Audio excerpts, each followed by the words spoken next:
Labai simboliška, jog šių trapių tarsi fėjų jaunųjų balerinų pasirodymų praėjusio šeštadienio vakarą prasidėjo 4. tarptautinės Vilniaus moterų asociacijos ir kompanijos Rošė Lietuva inicijuotas renginys skirtas krūties vėžio prevencijai. Gėlė yra simbolis, vadinasi mūsų vilties žiedas, ar ne? Blossom of Hope. Mes tikimės ir kaip mums gydytoja pasakė, kad 99% vėžio yra pagydoma. Labai svarbi ta ankstyvo diagnostika.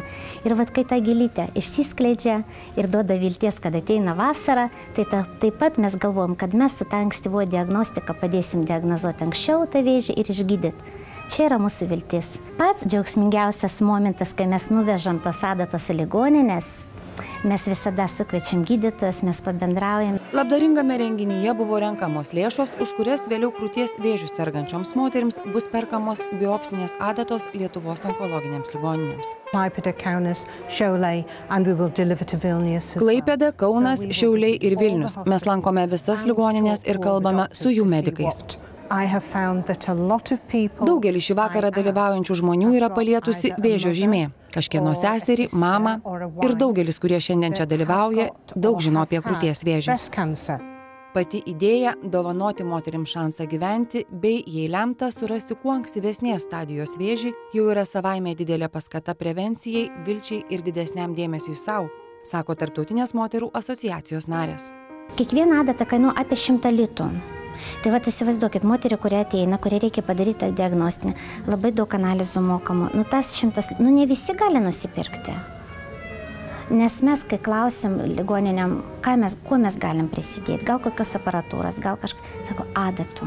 Mums reikia adatų. Ir mes tikimės, kad jeigu mes padėjom nors vienai moteriai, čia skirta daryti. Renginio globėja Eglė Špokaitė sako, jog daugelis moterų dėl krūties vėžio kreipiasi tik kritiniu atveju. Ji užsiminė, kad sunkiausia ir brangiausia yra gydyti mirštantį ligonį, kuriam liko gyventi vos savaitę. Reikia prisidėti prie to, ką mums suteikia mokslininkai ir ligai už akių užbėgti kuo anksčiau, sakė moteris.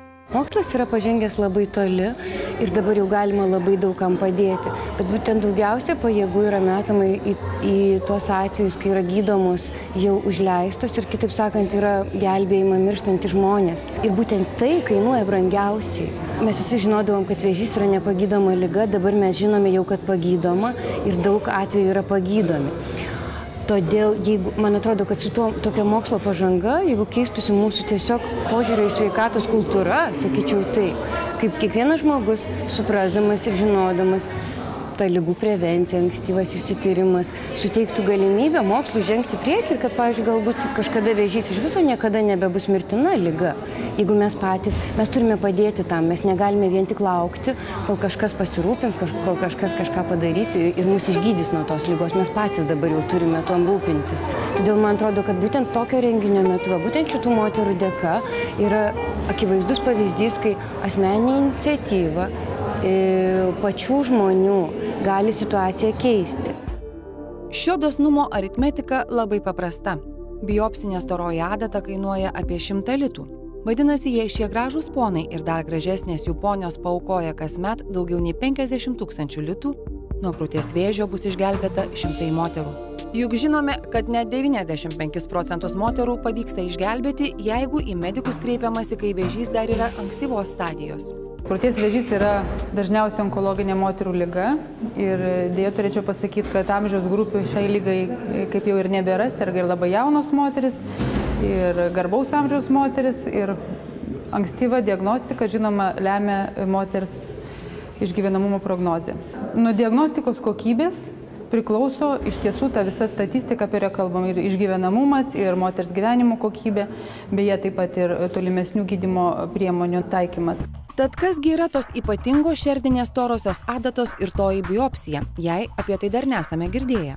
Pagal visų tyrimų seką, biopsija yra paskutinis ir vienas saugiausių tyrimų, kuriuo šiais laikais pasakoma viskas. Keliaus moteris ant operacinio stalo ar ne, sako gydytojai. Nekrūptelkit, bus vėl purkšti. Neskauda? Biopsija tai yra krūties audinio paėmimas. Biopsijų gali būti įvairių. Tai gali būti plonadatinė aspiracija, moteriai mažiausiai skausminga, bet dėja mažiausiai ir informatyvi, kaip plona adapta, paimamas ląstelės ištyrimui. Mes darome čia dar ir audinių biopsiją, kurią audinius paimam ne chirurginiu būdu, nereikia moters operuoti. O mes tiesiog turime visą technologiją tai biopsijai paimti. Moteriai tai yra neskausminga procedūra, tiesa, jinai užtrunka apie pusę valandos, bet mes paimam būtent iš kelių milimetrų įtarimo plotų audinius ištyrimui. Tai yra visiškai tikslus metodas. Mes tikrai žinom, kad paėmėm tą audinį ir mes tikrai žinom, kad jį patologai ištirs. Tiesiog mūsų aparatūra neduoda mums netgi galimybės klysti. Nečiuopiamo krūties vėžio židiniai, kuris atrodo kaip, galima sakyti, kaip žvaigždės danguje. Daugelis šalių nė nebedaro tyrimų senosiomis plonomis biopsinėmis adatomis. O šios tyriamosios biopsinės adatos tobulos jau vien todėl, kad moteriai tikrąja ta žodžio prasme nebereikia vien tyrimui gulti po peiliu, o kartais net išvengiama operacinių invazijų. Jeigu nenustatomi patologų piktybiniai pokyčiai, moteris yra toliau stebima.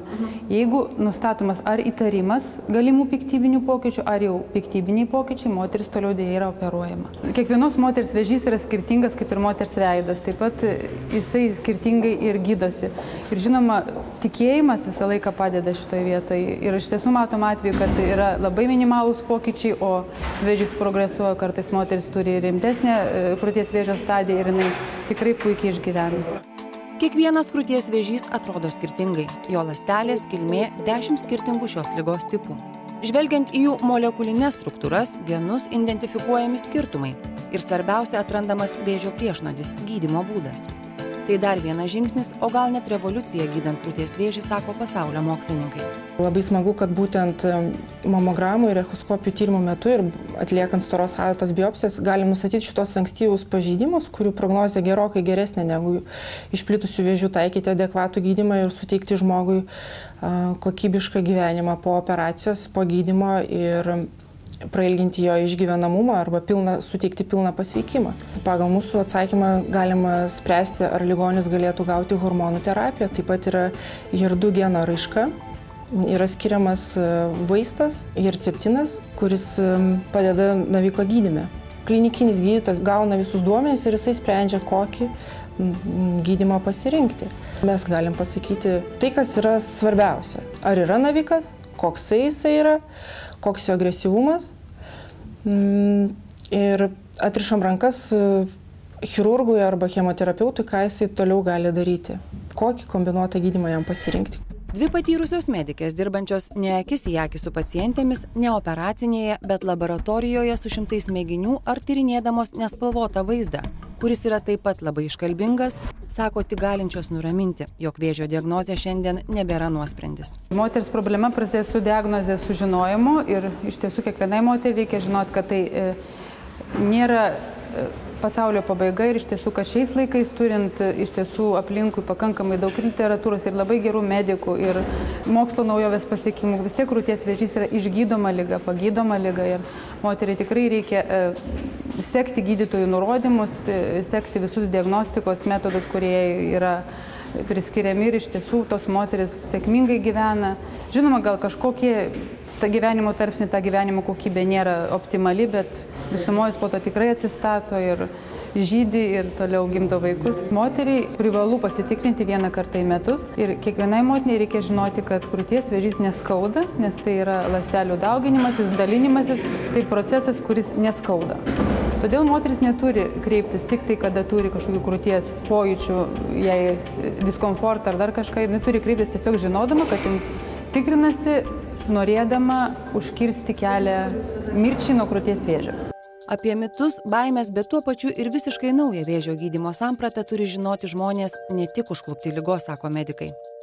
O kalbant apie bene sunkiausią gydymo vaistais etapą, gydytojas chemoterapeutas Alvydas Šesas sako, jog šiuolaikinės terapijos esmė šiandien jau yra visiškai kita.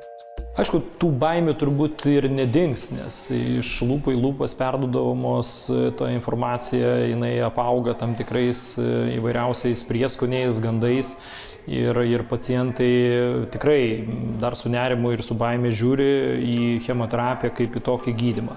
Tačiau ta kalba, tą, ką ir mes šiandieną darome, tą, ką daroma masinės informavimos priemonės, tai kai mes padėjome peršokti 50% sergamumo uždelstom stadijom krūties vėžio atveju, kada pradėjom šnekėti, kada atsirado autobusiukai, kada atsirado patikros programos. Tai tiesiog tas pats darosi ir su chemoterapija. Ir jau dabar pacientai, ar jaunesnės moteris, ar vyresnės, jau jos tikrai nebebijo. Amerikoje kalbama apie tai, krūties vėžys, tai ką, tai viskas aišku, išgysi, čia nėra, čia tau ne kažkas tai kitas. Tai aš manau, kad ir tas daro didelę mums, reiškia, tokią, kaip sakyti, pagalbą, nes pacientai gali tikrai nebijotinai saugesni jaustis. Turime galimybės ne tik tai priedangos chemoterapijos, ne tik tai įvairiausių papildomų medikamentų, kurie galėtų užslopinti tam tikras, reiškia, pašalinės reakcijas, bet nebijotinai turime galimybę tą pritaikyti čia kasdieninėje mūsų praktikoje.